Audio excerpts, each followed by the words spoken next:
देखिए ये जो है ऊपर ओम श्री गुरुवे नमः, ओम श्री गणेशाय नमः।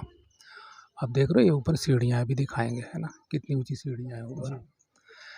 जो सीढ़ियाँ हैं ये ऊपर क्या था, एक टीला है जिसे पठार कहते हैं, एक छोटी सी पहाड़ी जैसी है।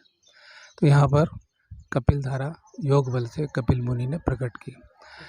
तो वहाँ ऊपर कपिल मुनि का जो मंदिर है, कपिलेश्वर महादेव मंदिर है, तो उनके जल से अभिषेक होता था।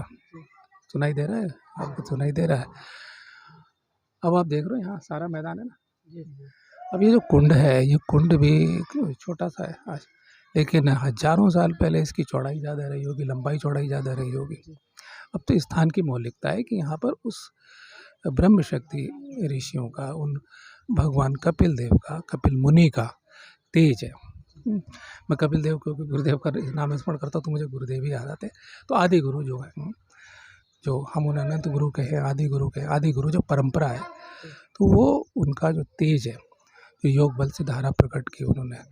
अब आप देखिए ये सब सीढ़ियाँ हैं, यहाँ कहीं नहीं है, लेकिन ये जलधारा वही गंगा, जहाँ जहाँ उन्होंने गंगा योग बल से प्रकट की है, वहाँ की धारा, और उसका ये सीढ़ियों से बहता हुआ ये जल यहाँ आता। अब क्या है, अब वर्षा होगी तो सारा जल इधर आएगा, और ये जलधारा मैं बता ही चुका हूँ। तो जैसे ही मैंने संकल्प बताया, कल बताया था संकल्प, अभी कुछ घंटे पहले, तो जैसे ही आप संकल्प करते हैं, इसमें मेन विधि क्या है, जैसे ही आप डुबकी मारते हो, अब वो संख्या है, क्या बताया कि जैसे ही आँख नाक बंद करके आप डुबकी लगाते हो, पहले संकल्प, इसी का जल 3 बार आचमन हो गया। आचमन के बाद आप क्या करेंगे, हम 2 चीज़ें मांगते हैं, गुरुदेव, फिर महागणपति यानी सिद्धि विनायक जो है, विनायक रिद्धि सिद्धि के स्वामी, और आपकी समझ में आ रहा है तुमने? जी। अच्छा, तो हम क्या मांगते हैं, उसके बाद में अपनी मनोकामना, विघ्नों का नाश और मनोकामना, वो अध्यात्म की हो, सिद्धि की हो, अध्यात्म की हो या सांसारिक हो, क्योंकि आपका उद्देश्य क्या है, उद्देश्य तो परम का है, उद्देश्य आत्मा का है, उद्देश्य आत्म शक्ति का है, उद्देश्य ब्रह्म शक्ति का है, अनंत शक्ति का है। तो हम तो अभी ABCD शुरू कर रहे हैं। तो विघ्नों का नाश, जैसे ही आप इसमें क्या करेंगे, नाक बंद करके डुबकी लगाते हैं, तो हम दे रहे हैं।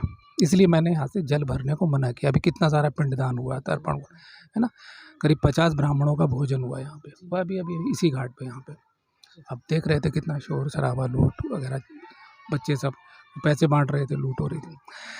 तो क्या है कि हम यहाँ दे रहे हैं, उन्होंने किया, यानी कि हम जैसे फिर शून्य में हाथ उठाते हैं, जैसे हम सांस लेते हैं, तो सांस के साथ हम क्या मांग रहे हैं, जीवनी शक्ति। सांस हमें देती जीवनी शक्ति, दे रही है ना।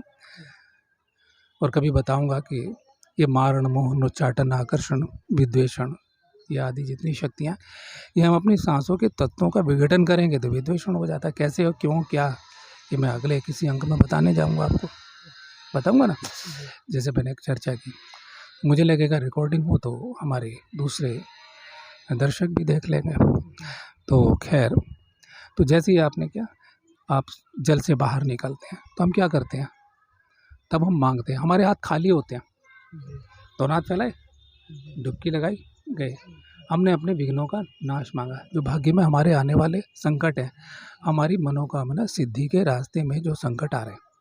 और जैसे ही हमने सांस ली तो हमें जीवनी शक्ति मिली। उस जीवनी शक्ति में प्राण तत्व मांगा, सांस से हवा नहीं, हवा के अंदर प्राण तत्व मांगा, है ना। प्राण तत्व में हमने धारणा की, प्राण तत्व का प्रत्याहार किया, धारणा की। फिर हमने अपना वो जो हमारा संकल्प है, उसका जो आपने संकल्प किया था ना, उसका निवेदन किया। तो ये जो कुंड है, ये हम अपने दर्शकों को फिर से दिखा दें कि कहीं वो सोच रहे हो कि उनको दिख नहीं रहा। ये देखो, 1 मिनट, ये दिख जाएगा।